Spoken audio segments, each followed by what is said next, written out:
Hello, everybody. I'm Richard Hatch, and I want to introduce you to this amazing young girl, Miss Trang Webster, who grew up in Vietnam in an orphanage until the age of 11, and then she was adopted by Curtis Webster and his wife, Kay. Came to the United States, dealt with all the incredible cultural changes, the language barrier. Trang was also impaired with a detached retina and limited vision in the other eye. She had many, many challenges to overcome. And that's just part of one story. The other part is really how they came together to basically co-write this novel about her first year in America and making that transition, and the collaboration, how they bonded, how they got together, who came up with the ideas first. This is really going to take you into that journey and share with you this powerful journey of really making a transition from one culture to another, overcoming incredible challenges, and becoming an incredible success in today's world. She's going to tell this in her own words, from her own heart. You're going to love the story. Trang, I hear you came up with the idea for this novel based on your first year in America. So how did that come about? How did you get inspired to do that? Because I have like flashback, and I just want to share it with the world, and also make me feel like I'm not in the dark. People would be more understanding what I'm going through. So it was kind of like you had gone through these experiences and had to live with them, and nobody really understood, right? Yeah. Who you were and what was motivating you, and you probably had all this stuff inside you, I guess. So many, they talk about people that have been through traumatic experiences. The healing process is one of sharing that. What was that experience like for you? What was it like going through this incredible journey from Vietnam to America? Um, First of all, it's not easy, and when I first get here, I just don't know what to say. Cause everything's so big around me. Learning English and trying to make my eyesight better. Did you feel like you were bonded with the people that were at the orphanage? I mean, I don't know how long they were there. Is it basically becomes a family there, and you felt that was your home, that was your family? Yes. Okay. So it was really not your choice to be adopted. Is that? I mean, you were really hoping to stay there. Yeah. Uh, I think they tell me about adoption thing, but I don't really know what they mean. We come in that day, and I saw some family photos, and I don't know about. I hate it. I ripped the picture. I let the baby play with them. So the first time you see this gentleman, right? Your response, your feeling was what? It's mad. I remember at the hotel, I was when I was downstairs in the lobby all the time, because I have those adults who speak Vietnamese I can talk to, Right. and those people actually understand why I'm mad. But then somehow he come downstairs trying to pick me go upstairs. I was screaming and crying. He literally tried to pick me up and put me go back into the room. And how long before you traveled to America? About 2 weeks. So you got to know him for a couple of weeks? Yes. About maybe a week or two. What was the hardest thing for you coming here? I mean, honestly, what was the most challenging part of those first days here in America? The hardest part to me would be is to leave all the people that I have loved and they love me, and to be in a new custom place that I don't understand. Right. And your first impression of America was?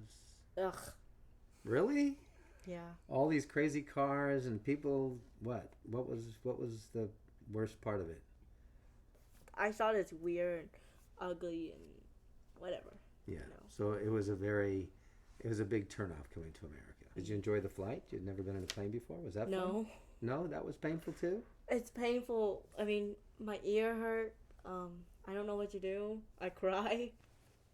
Having gone through the trauma of, first of all, dealing with the eyes, dealing with the cultural transition, dealing with the language barriers, dealing with all of this stuff, and then having a couple of Americans that you have no relationship to, And I guess it's really hard to open up to anybody new when you're leaving people you love, people that really you consider a family. So after all these years now, do you feel that the trauma of that is still with you? Do you feel like you've worked through a lot of that? What do you feel?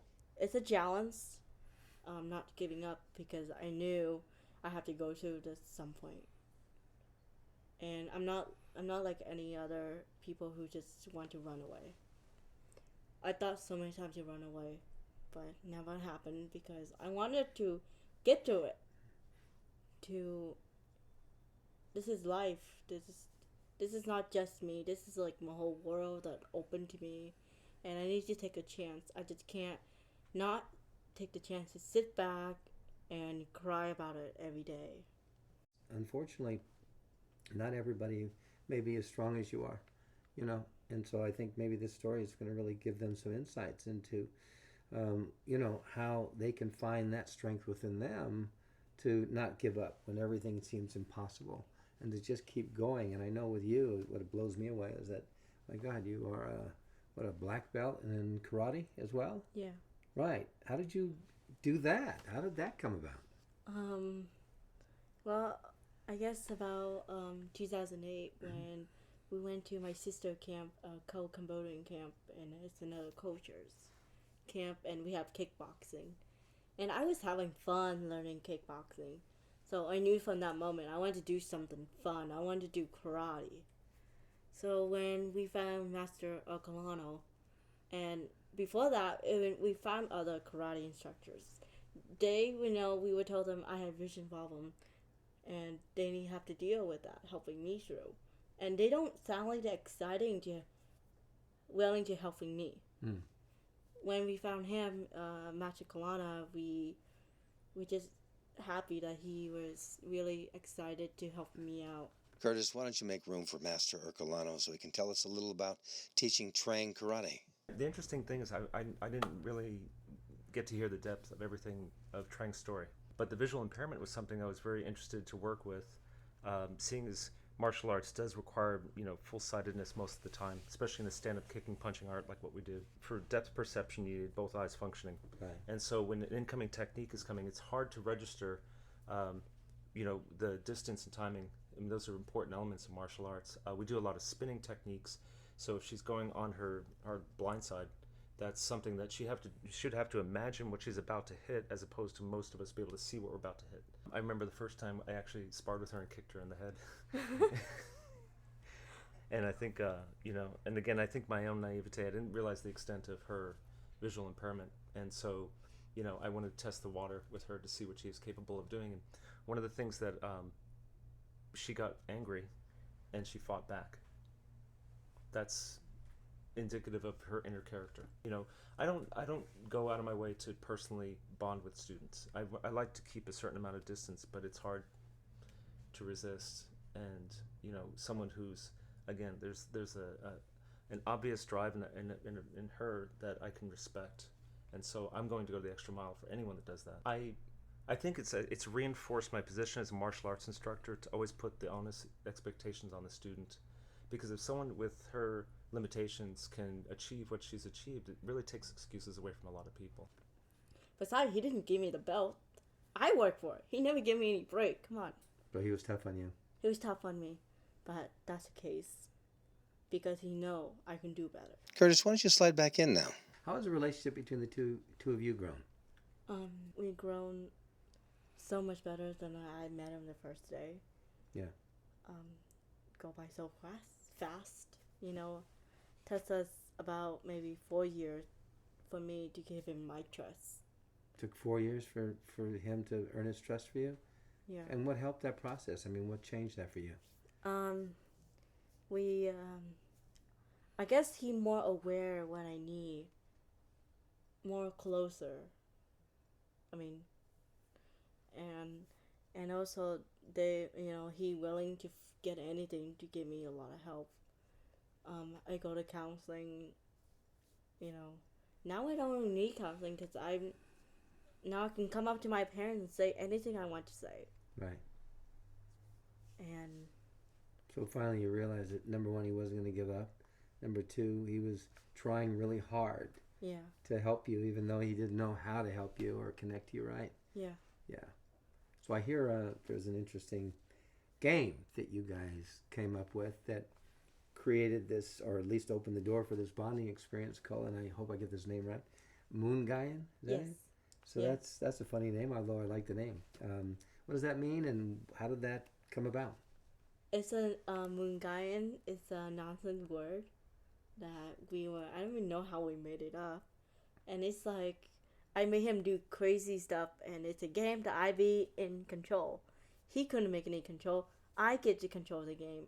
I get to pick all the certain rules that he not allowed to So make. you can change all the rules as many times as you want? Yes. So that means whenever you want to make sure you win, you could just change the rule and Make everything crazy that he can't do. Like, give an example. What would he have to? How would you change the rule with him? What would you do?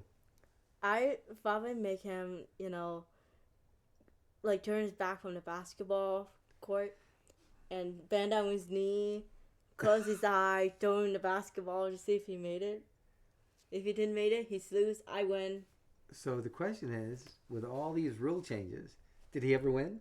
No. Never once? I love to see him lose. I love that game. I think a lot of people are going to like this game. That sounds like a game I want to learn. Although I want to make the rules. Hope you don't mind. What do you do then? Does the other person ever get a chance to change the rules? Only if I want them to. Oh, so you're the boss. I'm the boss. Okay, I get it. Okay, well, I guess time to talk to the big lug over here, Curtis Webster, Dad, as it were. How did this?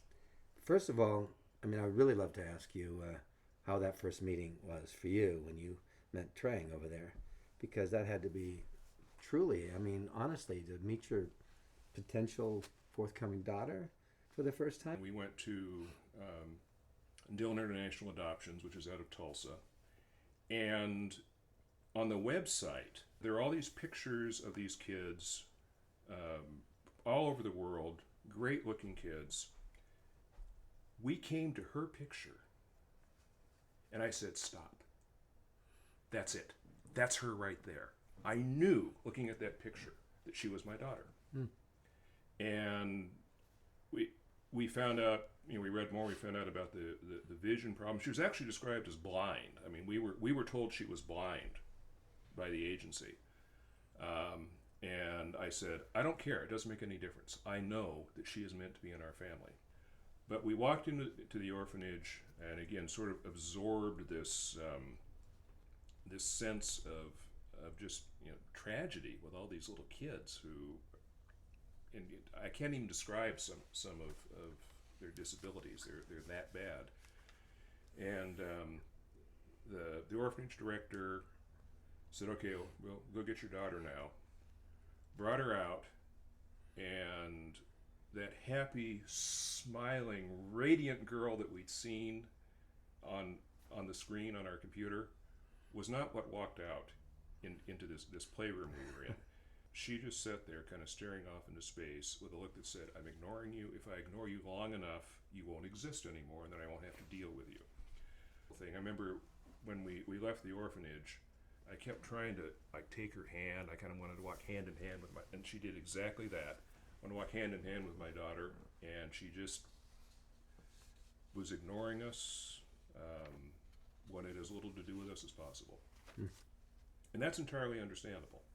I mean, I get that. We've talked about this, and I've said, I'm not blaming you. I'm not angry with you, but the reality is, you really didn't want to be part of our family to begin with. So Moonguyen, which came out of this game, became the name for this. And as you tell me, it's a fictionalized version of the real story. So you've changed a few things around, and yet it's still kind of mirroring and reflecting a lot of what happened during Trang's first year in America, for not only her but for you. Absolutely. What you both went through. Why did you fictionalize it? What was the purpose in doing that? And just out of curiosity, obviously, from what I hear, she came up with the idea What was your response to writing this book? So Trang said, why don't we write about our first year?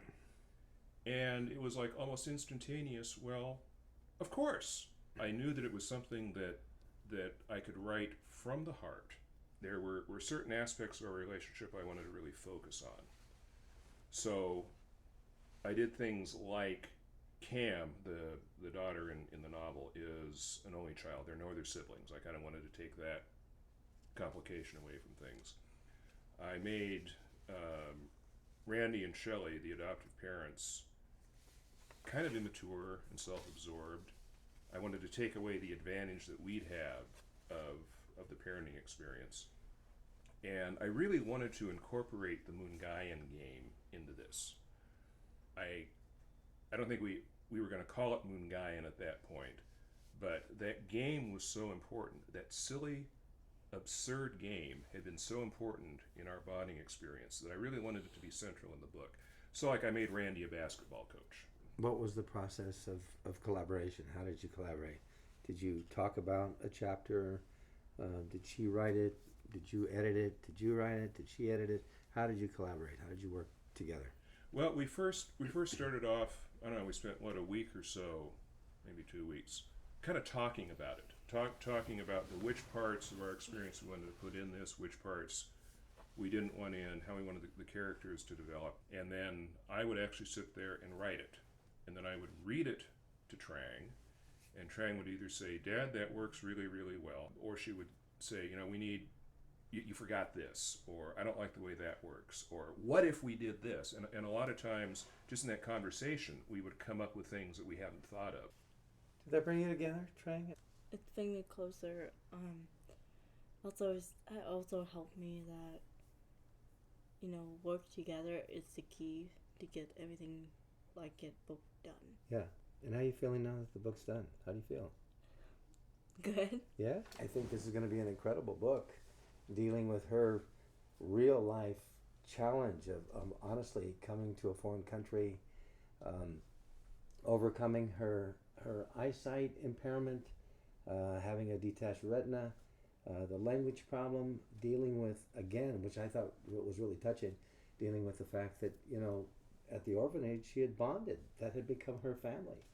And all of a sudden she had no choice. She had to leave that family and come to a foreign country. And I think not only from her perspective, but from the parents' perspective of having to deal with that kind of a challenging, circumstance with a child that you are hoping is going to become your daughter. I think it's going to be a wonderful story. I look forward to reading it myself. Available now on Amazon, both in hard copy and on Kindle. Thanks for joining us on this incredible journey to Moonguyen.